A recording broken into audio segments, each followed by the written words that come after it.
Déclaration du groupe parlementaire PDCI-RDA à l'Assemblée nationale relative aux arrestations des membres de la JPDCI et au projet d'arrestation des cadres du PDCI-RDA engagés dans la lutte pour des élections transparentes, démocratiques, libres et inclusives en Côte d'Ivoire. Depuis quelques semaines, l'on assiste à une vague d'arrestations systématiques des leaders de la jeunesse du PDCI-RDA pour des motifs aux contours contestables et pour la plupart des cas sans aucune convocation ni mandat d'arrestation.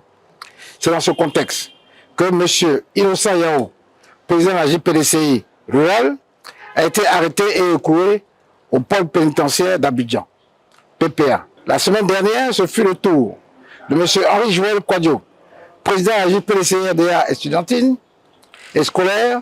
Cette semaine, c'est le tour du vice-président de la JPDCI estudiantine et scolaire, M. Djabia Kwaku Jean-Paul, qui est arrêté au sortir d'une formation en communication politique et déféré au PPA.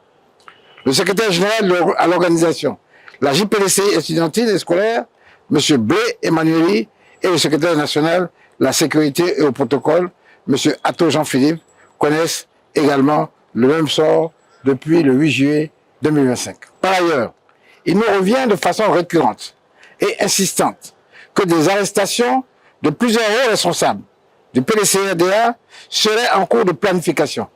Ces arrestations viseraient notamment des députés en exercice siégeant régulièrement à l'Assemblée nationale, et le député Bédoumi Kwasi Soumaïla serait particulièrement visé. Ces projets funestes concerneraient également plusieurs membres des organes statutaires et des structures spécialisées de notre parti.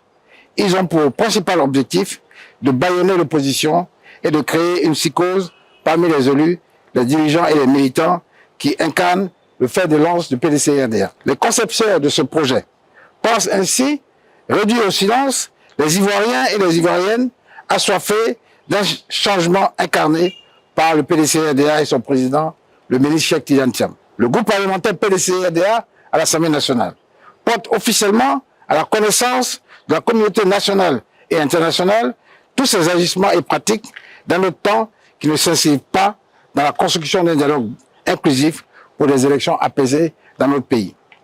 Le groupe parlementaire PDCI-RDA à l'Assemblée nationale attire donc l'attention de l'opinion nationale et internationale sur ces préoccupantes informations en cette période critique de préparation d'un processus électoral dont l'issue inquiète de plus en plus nos populations.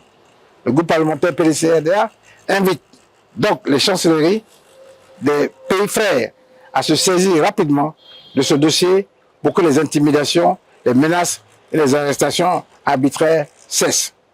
C'est également le lieu d'en appeler au sens de la responsabilité du président de la République de Côte d'Ivoire à prendre les décisions qui s'imposent à la matière en vue de garantir la sécurité et la paix pour tous les Ivoiriens et les Ivoiriennes. Malgré ces arrestations et intimidations, le PDCI-RDA, qui a construit la Côte d'Ivoire, continuera de jouer son rôle de leader de l'opposition par ses critiques de la politique du gouvernement et apportera sa contribution sans réserve au développement de la nation. En conclusion, le groupe parlementaire PDCI-RDA à l'Assemblée nationale réaffirme son engagement à poursuivre aux côtés du président Cheikh Tidiane Thiam son combat pour l'avènement d'un dialogue politique inclusif, seule option qui garantira la construction d'une nation unie et prospère. Fait à Abidjan le 10 juillet 2025 pour le groupe parlementaire PDCI-RDA, le président Do Simon. Merci beaucoup.